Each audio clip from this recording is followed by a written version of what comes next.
कधीच नाही चुकणार तुमचे फेवरेट टीव्ही शोज झी5 सोबत, तेही एकदम फ्री। खरं तर आपण सुद्धा तिच्या वयाचा विचार करायला हवा। वय वाढत चाललंय तिचं, त्यात एकही मुलगा होकार देत नाहीये। तिला पण तिच्या फिलिंग्स आहेत, ती पण हर्ट होतच असेल ना। एनिवे, सगळेच नकार देत होते, त्यात हे स्थळ समोरून आले आणि मेन म्हणजे त्यांना भावनाताई आवडतीये, मग हरकत काय होकार द्यायला। श्रीनिवास, लक्ष्मी, त्यांचं दुसरं लग्न आहे म्हणून काय झालं? अरे काळ बदलला तसं आपण काळाबरोबर बदलायला नको का?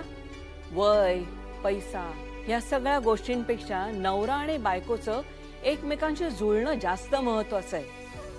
शेवटी संसार करायचा असेल, तो टिकवायचा असेल तर तुमचं जोडीदाराशी जुळणं जास्त महत्वाचं आहे। हो ना, पण हे सगळं तिचं तिला कळायला हवं ना। प्रत्येक वेळीच काही पैसा, नोकरी, रंग, उंची हे बघून संसार सुखाचे होत नाहीत। आता आई बाबांनी काय कमी स्थळं पाहिलीत तिच्यासाठी, पण एकाही ठिकाणी जुळून आलं नाही। मी काय म्हणते, हे स्थळ एवढं समोरून चालून आलंय तर आपण कसलीही खुसपट न काढता सरळ होकार दिला पाहिजे, काय हो? हां, हे बघा, हा निर्णय भावनाचा आहे, तो तिचा तिला घेऊ द्या। आणि जोपर्यंत ती स्वतःहून काही सांगत नाही तोपर्यंत आपण या विषयावर चर्चा करायला नको। बाबा, जर का आपण असेच गप्प बसलो ना तर भावना आयुष्यभर आपल्याच घरात राहील, मग काय करणार आहात तुम्ही? संतोष, आता तुमचं पण वय होत चाललंय, म्हातारे व्हाल काही दिवसांनी। तुम्ही आहात तोपर्यंत तिला सांभाळाल, पण तुमच्या नंतर काय? हा, म्हणजे भाऊ म्हणून मी सांभाळेन तिला, पण नंतर माझा पण संसार आहे, जबाबदारी आहे। बस, खूप बोललास, आता एक शब्दही उच्चारायचा नाही हं संतोष। बस, तुम्हाला भावनाची काळजी करायची गरज नाहीये कुणालाच।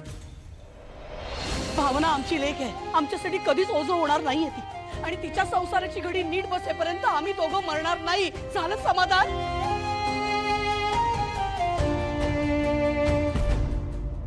अहो, देव आहे ना, तो काही वाईट नाही वागणार आपल्याशी, तो दाखवेल आपल्याला मार्ग। आपल्या भावनासाठी जे योग्य आहे ना ते तोच घडवेल बघा। तुमच्यापैकी कुणालाच भावनाची काळजी करण्याची गरज नाहीये, तेव्हा आता हात सोडते, ही चर्चा थांबवा, हा विषय संपवा।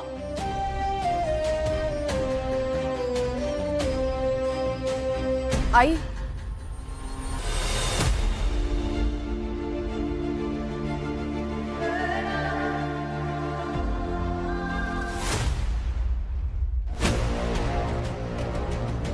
बाळा, ते ना,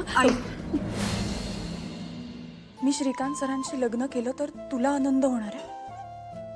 अगं नाही, काही घाई नाहीये बघ, तू नीट आई, स्पष्ट काय ते सांग। स्पष्ट सांगू?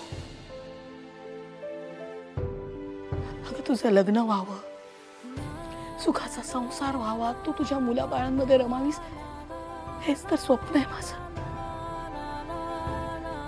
आणि खरं सांगू तुला, हे स्थळ चांगलं वाटतंय ग। ते श्रीकांतराव आहेत ना, खूप चांगले वाटतायत। मला खरंच वाटतं की तू हो म्हणावंस, तू त्यांच्याशी लग्न करावंस। ठीक आहे, मग तयार आहे मी लग्नाला।